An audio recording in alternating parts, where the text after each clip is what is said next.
we go. You had a Model T, yeah.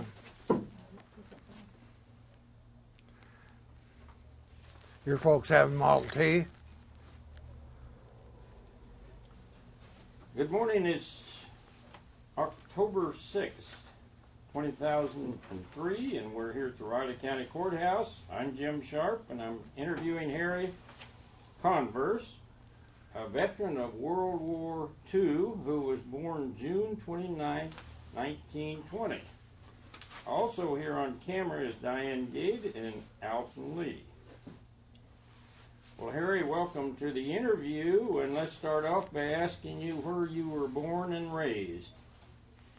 Well, I was born in my father's, my grandfather's ranch in Wabaunsee County, which is 15 miles southeast of Ala Vista, and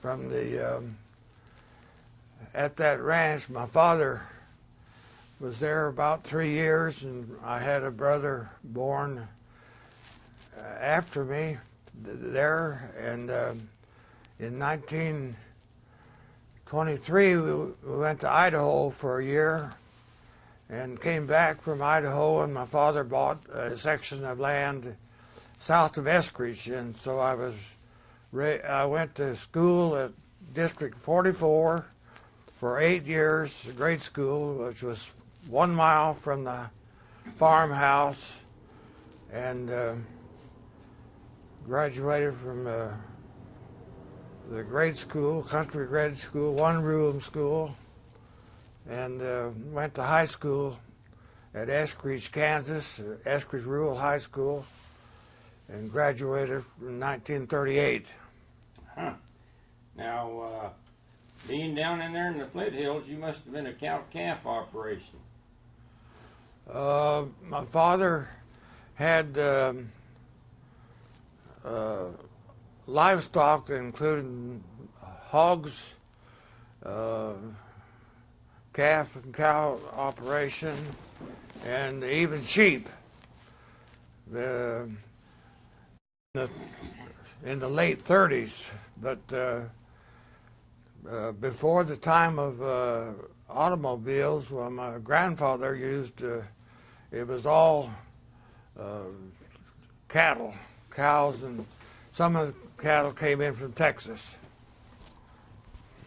So, after you graduated from high school then in 1938, did you stay on the farm? In the fall of '38, I enrolled at Kansas State University in agriculture engineering, and I stayed at my grandmother's house at 1010 Bluemont for 4 years during the college term, and at the end of it, you see from that puts you up to 1942, and so during those 4 years I got a reserve officer's commission in May of 1942 and was taken into active service in May 26th, 1942. Where did you get your basic training? The ROTC had summer camps, and the most basic training was at Fort Sheridan, Illinois, which is right south of it's north of Chicago, on the electric train route. That would be a small arm fire, automatic weapons, pistols, and anti-aircraft was a minimum. The commission was in the coast artillery. That's what they called it then. It included pretty heavy guns. At Fort Sheridan, they could fire out over the lake. It was right on the lake shore. Mm-hmm. Then after that training, what happened? Well, we were commissioned in May of 42 in active service, and I was assigned to, we actually went in at Fort Riley for a couple of days, and then we were assigned to it was basically about, according to the alphabet, like the C's and the D's, they were assigned to a certain place, and our graduates next to me, we were assigned to the 260th Coast Artillery, which was located at Seattle, Washington. And originally the 260th Coast Artillery is from Washington, D.C., but when World War II started, well, it was transferred to the West Coast for defensive purposes at Boeing Aircraft Company around, well, there's lots of aircraft activity there close to Seattle. And I was assigned to the anti-aircraft artillery battery that was at McCord Field, which is south of Tacoma. And McCord Field was used by the Air Force for training of the P-38 pilots. And early in the war, there was some thought that the Japanese might fly over or bomb or shoot into McCord Field because of the air base there. We were on the alert for activity from submarines. Submarines were sighted off the coast of Washington there, Seattle and Tacoma. But we never did get any live shells off from Japanese. Well, that would have been an interesting experience, but going back to boot camp and up to this date, when you went to Washington, was there any other interesting happenings that you might want to relate? Well, in those days, it was transportation was by rail, and of course, I was married and had one son that was about 1 year old, and the Army allowed us to we transferred from Manhattan to Tacoma, Washington, and so I got to take my wife and my boy with me to Tacoma, but they had to stay.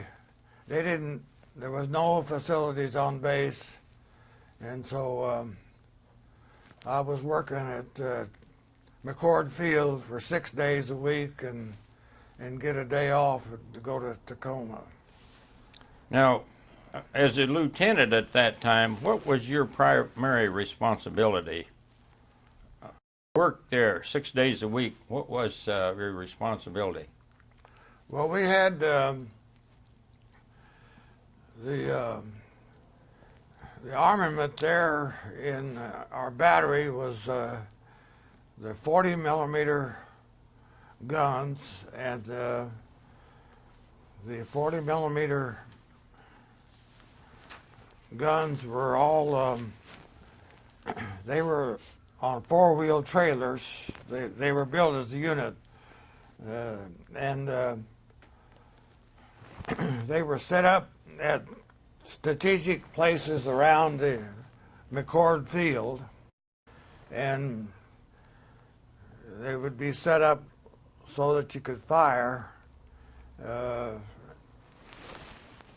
aircraft coming over. But then we were actually on the alert,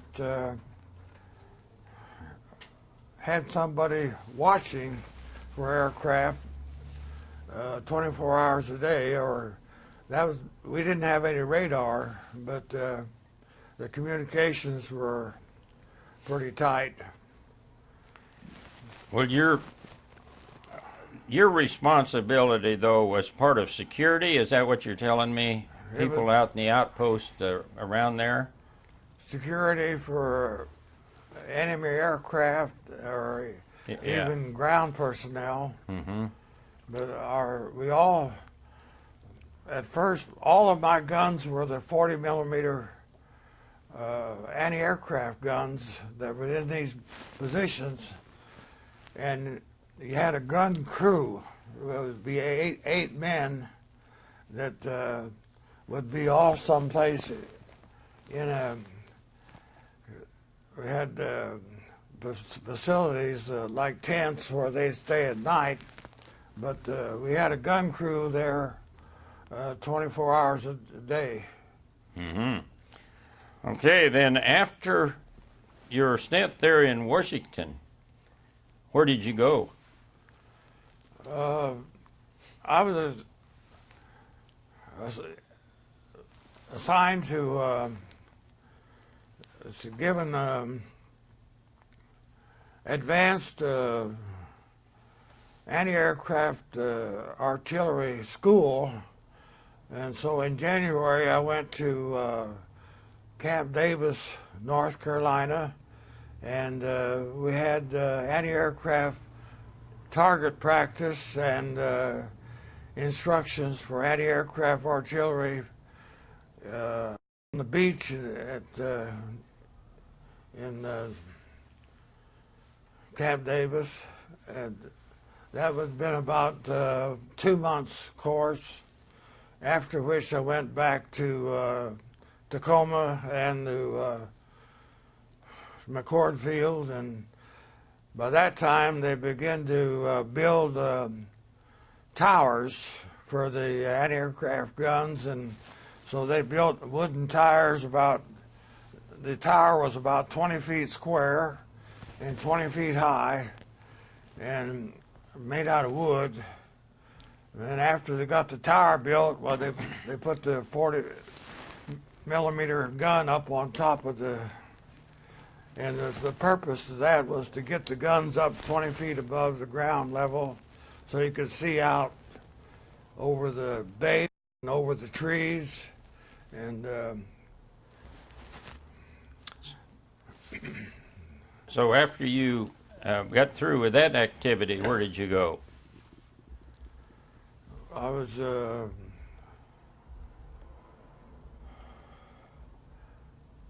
assigned to anti-aircraft artillery at Camp Davis the second time for advanced or anti-aircraft artillery, and that included 90 millimeter, the big guns that could shoot up to the 35,000 feet for high altitude flying. And must have been about that time when they just, in 1943, we decided that the Japanese probably weren't going to come into Washington or come into Seattle area, and they began to deactivate the anti-aircraft artillery, and they decided that I would be a good candidate for the self-propelled half-tracks that were used in North Africa. And so I went to Fort Bliss, Texas for 6 months. And during the winter of 43, and while we had half-track training with at Fort Bliss, Texas, and desert type of maneuvers. Now the good thing about the half-track training was that we got to complete. We had the maintenance, the operation, the driving of the half track, the blackout with no lights, and the maintenance, the half track vehicle itself. The armament was four 50 caliber machine guns on a power turret, and there were 2 machine guns on the left and 2 machine guns on the right, and they were all 50 caliber. The power turret was electrically operated turret that was controlled by the gunner. One man can control all 4 50 caliber machine guns. The power turret was in the back of the half track, and of course the half track was all armor plated, had steel all around, and it could be closed up pretty well. But the power turrets had their own generator. You had to have a little gas engine that kept the batteries charged in that power turret. Well, after your training there, where were you assigned? Well, in 1944, they decided that they needed replacements in the South Pacific instead of instead of Europe. So I was assigned to replacement for anti-aircraft and artillery in the South Pacific, and in July of 1944, I was shipped out to South Pacific. Where did you land over there? Lae, L-A-E, New Guinea. Oh. And we went from San Francisco to New Guinea, and that was it ended up to be a 25-day voyage, troop transport, and part of us got off at Lae, New Guinea, and we stayed there a couple of months and was assigned from there at New Guinea. We picked up 469th Anti-Aircraft Artillery Battalion at Hollandia, New. And after we stayed there just long enough to embark and train to go to the Philippines. Is that where you went next? Well, we went on New Guinea. There was went from Lae over to Hollandia, and then the 469th had troop transports to load out to go to the Philippines, and that took about 3 days to go from New Guinea over to the Philippines. So where did you land in the Philippines? That was I was assigned with as part of the 24th Infantry Division, and that was on the 20th of October. We're in 1944 now. 1944, and the historians show that was the biggest armada in the Filipino Sea. We got off of the troop transport in over the side of and went down those rope ladders into the landing craft. And the plywood landing craft held about 25 to 30 men. And I guess sometimes you call them ducks, but anyway, we'd get the craft after we were loaded. Our instructions were that the Navy would be circling. They would circle around the ship until everybody got off and got loaded on the barges. The invasion was scheduled at 10 o'clock in the morning on the 20th, and I was assigned the 16th wave, which had been about an hour and a half after 10 o'clock in the morning. The boats would, these landing craft would circle around and around until it got time to start into the beach, and we would be about a mile away from the beach. So the first wave went in at 10 o'clock in the morning. The next wave 5 minutes later, and that kept going for every 5 minutes. A wave would go in, and there was about 4 beaches that were being hit at the same time on the same schedule.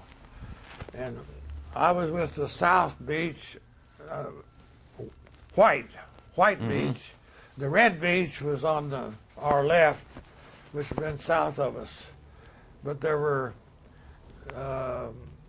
these waves of were going in on all the beaches along for about 2 miles. 2 miles of beach where the people were going in. Now, you pointed to the magazine there. Is there an article about that? And what is the name of that magazine? You might hold that up so in case people want to read about it. World War II history? History. This soldier that wrote this was with the 20. His outfit. He spent all his time with the activity in the Philippines, but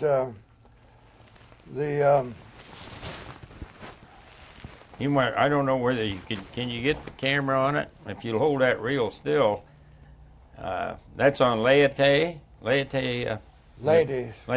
Gulf, and these waves were coming in after 10 o'clock in the morning on the 20th, and he shows 4 different groups or units that were coming in, and I got to the beach about noon on the 20th, and the beach was fairly secure except for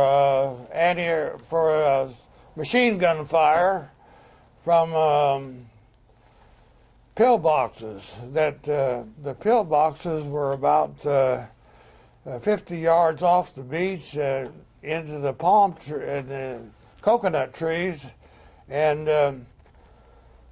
they were in the ground, and the coconut logs were around. The machine guns could fire out over the water, and that was the most dangerous part of getting in on the beach, was to keep out of the machine gun fire. Or some of us went around and got around behind them, pillboxes, and then you could put hand grenades close to the pillboxes. The other way to get rid of them was to, when the machine engineers got there with their bulldozers, why the driver of the bulldozer operator would raise the blade up and go right up to the pillboxes, and he would push dirt and sand and just cover it up with earth. So he buried a lot of Japanese machine gun crews that way. Well, now, was there a lot of casualties on that landing? No, not a lot.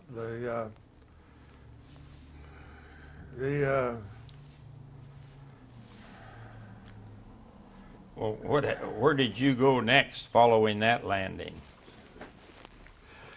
Well, this man here, the reason I saved this article was the fact that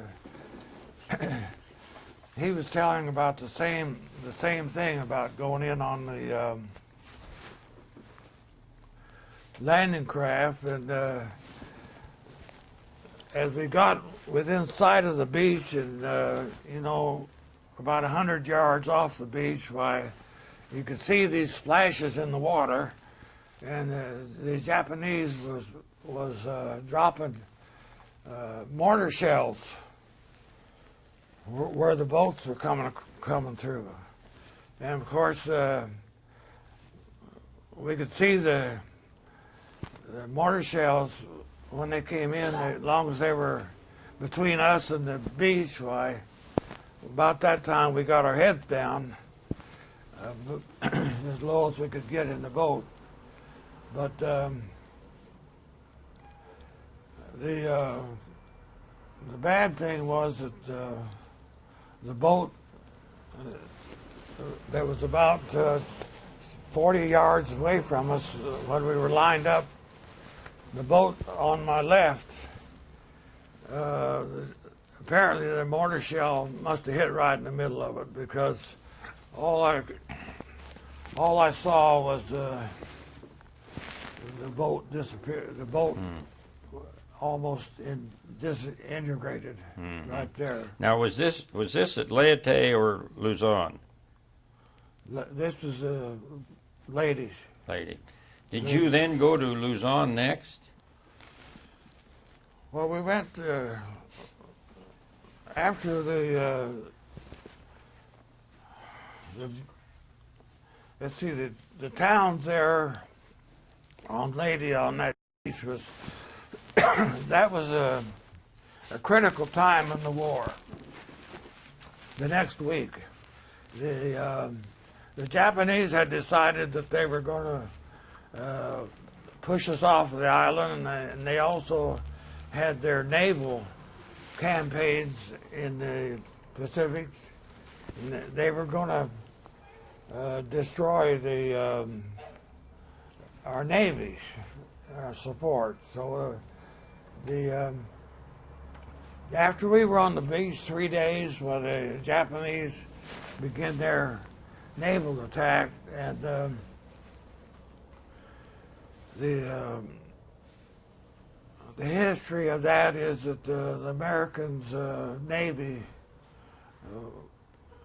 survived, and the Japanese were basically defeated on 4 places. They had 4 battles in 4 different gulfs, and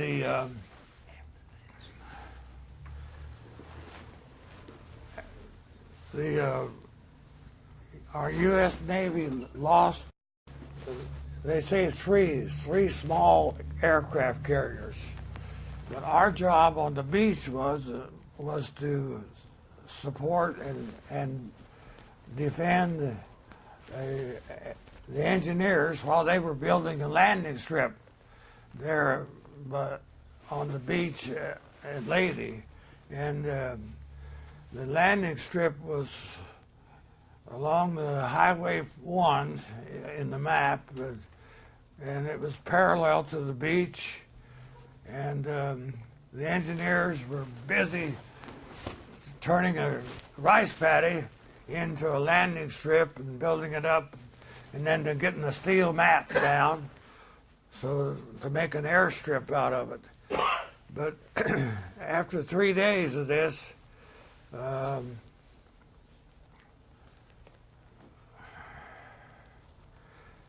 was a critical time when those 3 aircraft carriers went down. The Navy didn't have, the Navy pilots didn't have any place to go. So they came in and they would land on that steel mat. And some of them weren't very used to landing on steel mats. They went, there were a lot of the Navy aircraft that went right on down the landing strip and would hit the end. But Most all of the pilots were rescued, but there were a lot of planes lost because we didn't have any place to put them on that trip. Now, after that, what happened? Did you go to another island, or? Well, we went from the town there. The closest one that we were at was Palo, P-A-L-O, Palo, and that's where the Catholic church was, and they had the Army hospital was at Palo, and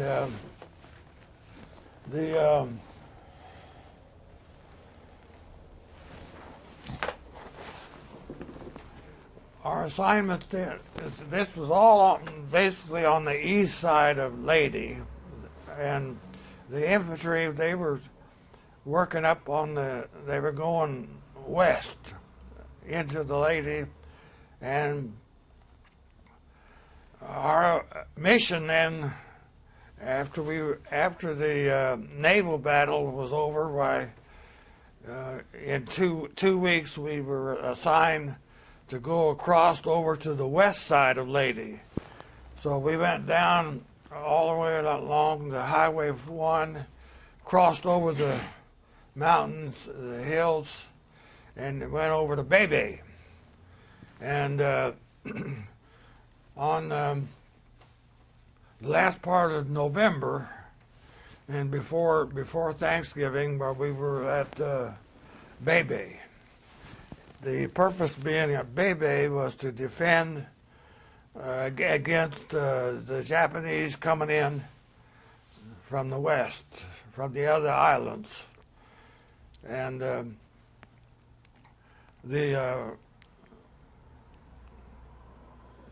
it was quite nerve-wracking being close to the grave registration area where the infantry casualties were brought in and buried in while early in the war.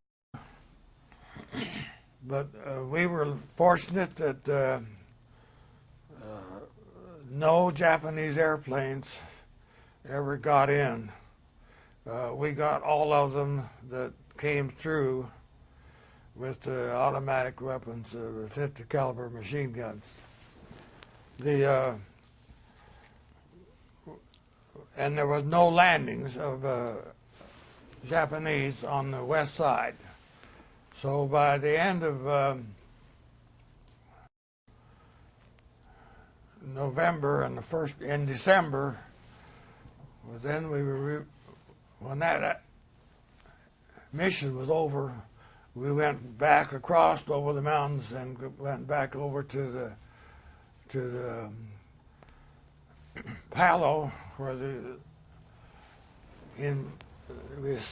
orders were to get ready to go to Luzon. And can you tell us about that? Well, that was a long trip, but since we were anti-aircraft and support of apparently the Navy had a lot of landing crafts left over from Normandy and from South Africa. Anyway, they were landing craft tanks. This was a landing craft that was all steel and about 3 trucks wide, and had a big gate out the front, and so the tanks could drive in and get in on the up on the steel bottom. And the craft had a double bottom, and there was for the loading where the tanks were and the trucks. Then underneath that, about 3 feet, would be the air tanks. And then they were all steel, and the landing craft had 2 diesel engines, one on each side, left and right in the back, and they had two propellers, and the pilot was on the one side or the other. It was a tower kind of built up about 15 feet off the ground, and that's where the controls were in that. And the Navy had about 10 or 12 of these things, and our unit, the 469th, we were to put all of our equipment, all of our guns, which were the, in this time they were power tours, but they were trailers. They were all, we pulled them with as a trailer, a four-wheel trailer behind, and we loaded the trucks and the trailers that the power turrets on. We put two of those on this craft, and then we put the truck in the middle. And our assignment then on about the 3rd of January was to go from over here from Lady. We were supposed to go all the way around the islands and come back around and go west of Manila and come into Lingayen Gulf on the north. And that was about a 10-day trip. And the mission was no radio. We were to have no radio communication and no signaling except light signals. And we were successful in sneaking around all the way around the islands, and we stayed out away. You could never see any land. When we left on the 3rd of January, we went around and snuck around. We knew we went west of Manila and came around and came back into Lingayen Gulf at Luzon on about the 14th of January. Now, did you receive a lot of resistance then when you hit land? There's no resistance.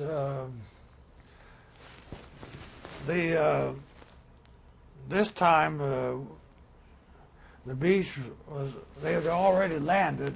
We were these landing craft just drove up to the beach, sand beach, and opened up the gate. And we drove our trucks out and got our guns and hooked on to the trailers of the guns and pulled them over to the dry ground. Dagupan was the name of the town. Dagupan was a Catholic community, nice big Catholic church, and the mission there was to support the engineers to build an airstrip parallel to the beach. And this time it was east and west in direction, and the land was more solid than Lady Beach was, so that the engineers had a good chance to build up a long landing strip. And our mission was to set up around the landing strip, and we put a gun around so that we could defend anything any activity came in on that strip. Now, you mentioned that you were on the sea 10 days? Yes. Going to that landing? Yes. Did that make you seasick? And how many people were on your boat? We had a crew of about 3 Navy people. There was a galley where they were supposed to fix the food, but everybody, all of my men, were so sick that they didn't need any food.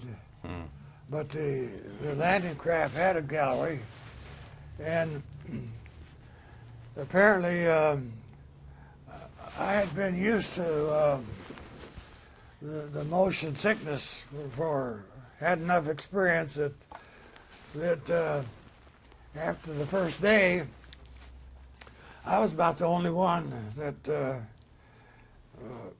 was out and going and up in the pilot house, and it never bothered me. It was kind of like riding a bucking horse, and you never heard anything like it.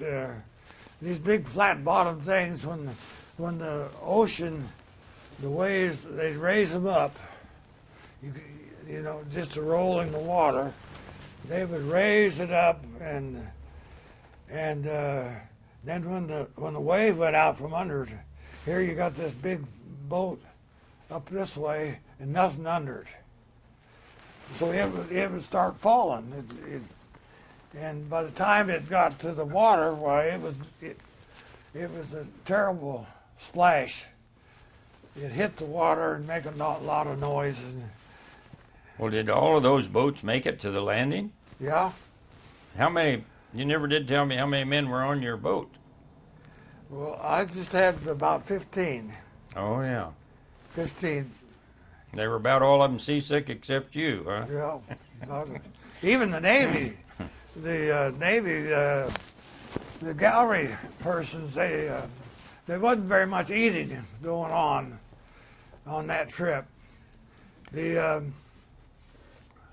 Once in a while, you know, in those 10 nights, why, with no lights and no radio and no radar, the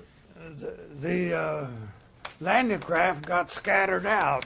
For some reason or other, they just couldn't stay together. It was probably a fear of hitting each other, but when sun up the next morning, you look out over, and they were gone. So we had one Navy escort ship, that a big one, that was to keep track of all the landing craft, and he would go around and locate everybody and bring them back in like a bunch of ducks. We get them all back together. But well, then following then you cleared this area of Luzon out, or the infantry did, I guess. And what happened next? Well, let's see, there was about 6. The aircraft landing strip there at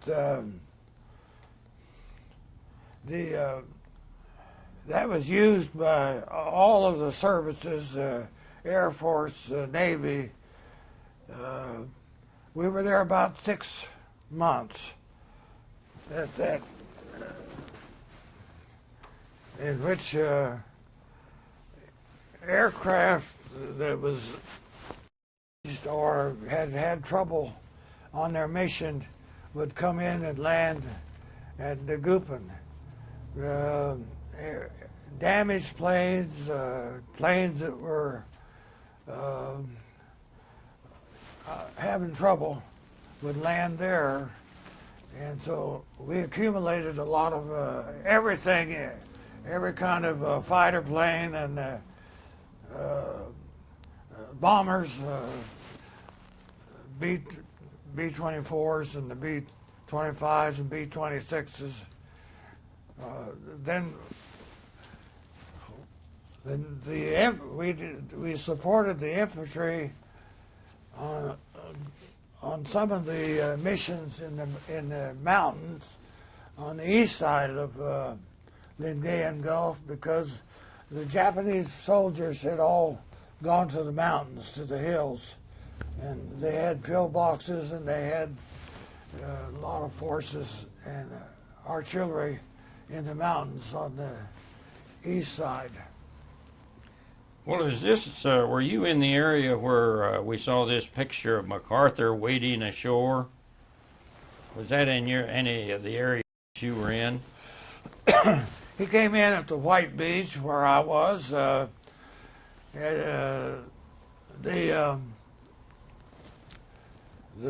sand beach, then there would be the coconut trees, and then there was a rice paddy and Highway 1. As you went from the beach going west. We got into the coconut trees, and we had the pillboxes secured, and we could look back out towards the beach, and the LST that MacArthur was on, it came in, and the ramp went down, and of course the water was about 3 feet deep at the end of the. But they walked in.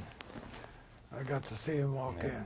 That's a famous picture that most everybody remembers, because following Baton and Corregidor, he always said, "I shall return," you know, and that's a famous war picture. And I want to talk to you about Baton and Corregidor, but I want to finish up your Philippine campaign first. Is there anything else that you want to tell us about that era? Well, yeah, we're going to have to. What?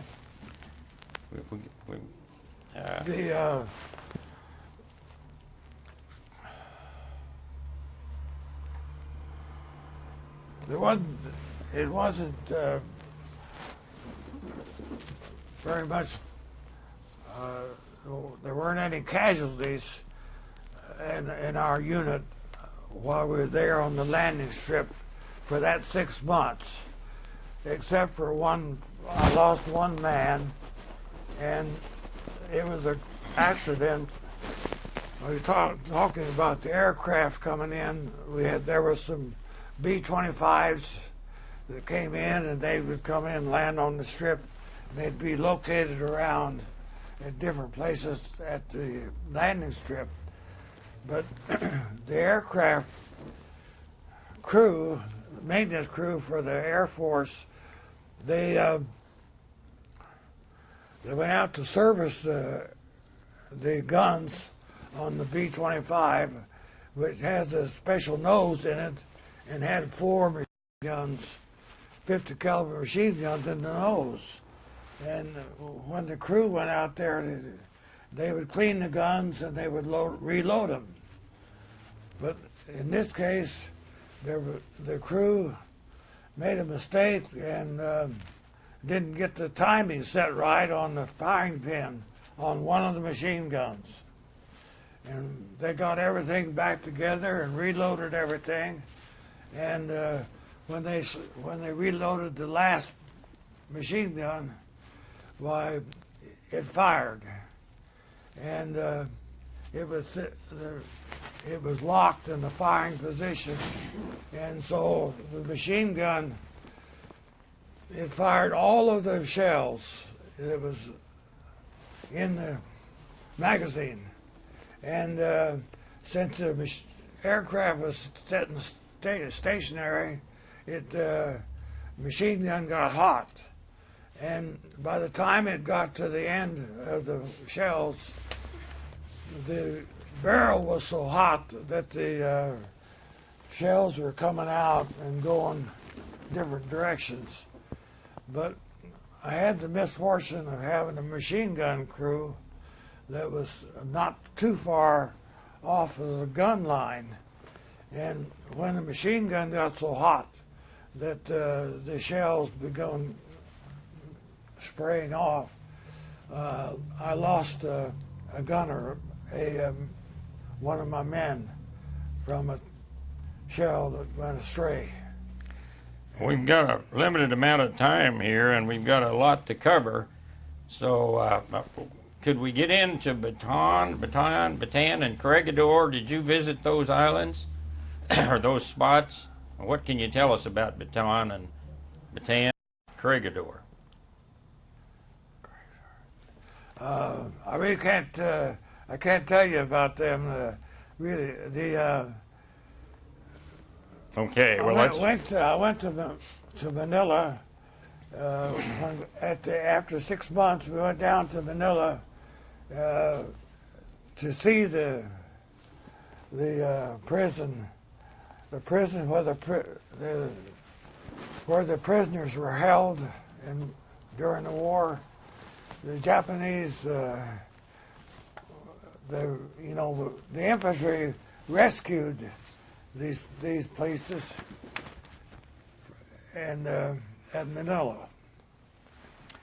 Now, where were you when the war ended? We went from Dagupan, went down to east of Manila, Quezon City, and that's where the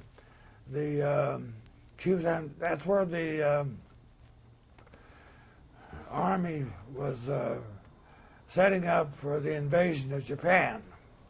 That was the staging area to go to Japan.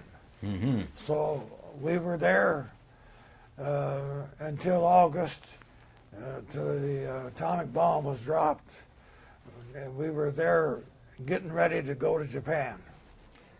Then when did you come back home, and when were you discharged? After the war, the point system was used to determine who got to go home first. And I got to go home because of having 2 sons at home. I got to go home in November of that. That'd be for 1945. 45. We left Manila on troop transport. From Manila, we went directly to San Francisco, which was a 14-day trip, and we got back to San Francisco the 22nd of November. Where were you discharged and when? Fort Logan. Fort Logan, Utah? I think that's Colorado. Oh. And when was that? Well, we got the discharge about the 25th of November as far as duty was concerned, but officially with the leave, you got, Sure. it was the 1st of February. Okay, and what was your first job after you were discharged? I went back to school for Ag Engineering Department at Kansas State University, and I finished engineering degree, and the next year I finished a master's degree. Mm-hmm. Okay, now I want to get into your profession here and some of the mementos you brought with you, but I also want to first ask you about your family because our time is getting away from us, so we need to be pretty brief. But tell me, when you're already married and have a son, I believe, is that right? And do you have any other children and grandchildren? Well,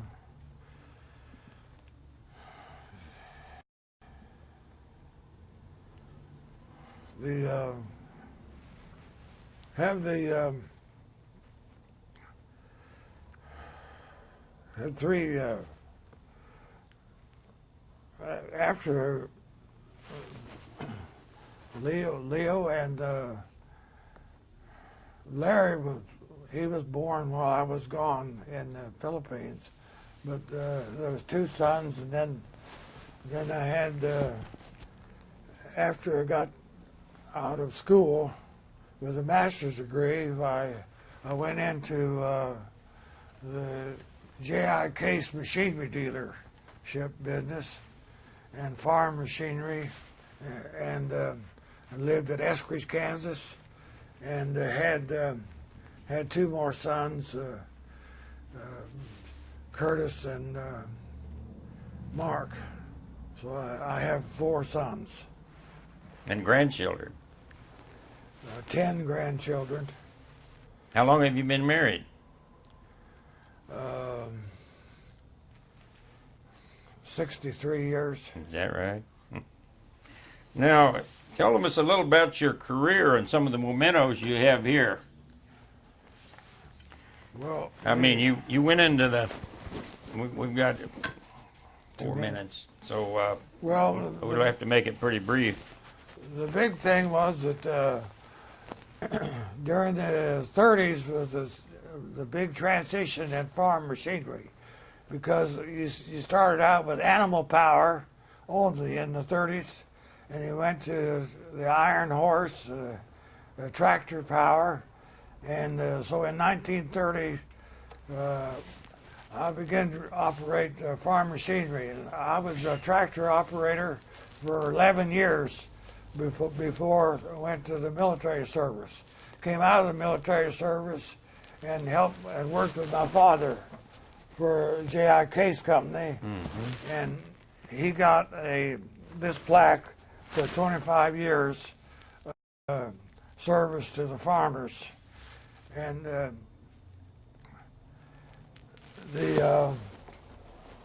when I left the farm operation, I went to professional engineering position at Kansas State University and worked with the U.S. Department of Agriculture for the maintaining the grain quality. And I worked with at the grain elevators in Kansas, and from 1956 over to 1995, I was involved with grain quality, grain storage, and aeration of grain. And as I belonged to agriculture, the American Society of Agriculture Engineers, and I was the Engineer of the Year, voted in 1990, and then in 1991 I got awarded the Member of the Year for the Mid-Central section of American Society of Agriculture Engineers, and that's Nebraska, Iowa, Missouri, and Kansas. That's quite an honor. And then the United States Department of Agriculture and American Society of Ag Engineering, they gave me the honor of for outstanding contributions to the development of the technology of grain aeration. And this is through the American Society of Agriculture Engineering and Kansas State University. Well, that's sounds like you won quite a few of the honors. Well, now we're winding down. We just got a minute or two left. Is there anything that we haven't covered that you'd like to tell us that you can think of right now? Well, in a nutshell, the big change in farm machinery and farming operations, you went from animal power to machine tractor power, and starting in the 30s, and then the big change in tractor power was from the iron horse, the iron wheels, to the rubber wheels. They went from the steam engines. My father had an Avery thrashing machine that was made out of wood, a wooden thrashing machine that was heavy and a big thing, and it was so heavy that it was hard to pull. on the highway that had wheels, steel wheels that were 8 inches wide, that is made for steam engines. And we started using that in 1929, and we had a cross engine, the 1527 case tractor. Okay, we got less than a minute. Tell me briefly how your military experience affected your thinking about military and the war in general. It'll have to be real brief.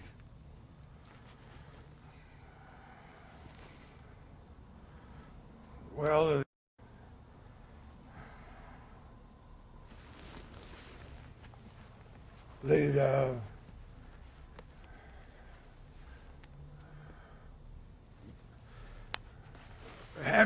I've had a lot of experience in the family.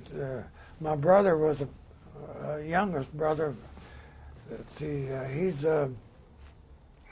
Vern he's a Air Force pilot for command in World War II, and I had my sons were a lieutenant colonel that was in the Air Force and a major that's in the Air Force. So I have a lot of people that's been in the military. Well, we're just out of time, and Harry, we thank you for coming and visiting with us, and appreciate your cooperation and your interesting story. And we have a tape here that we want to give you as a thank you.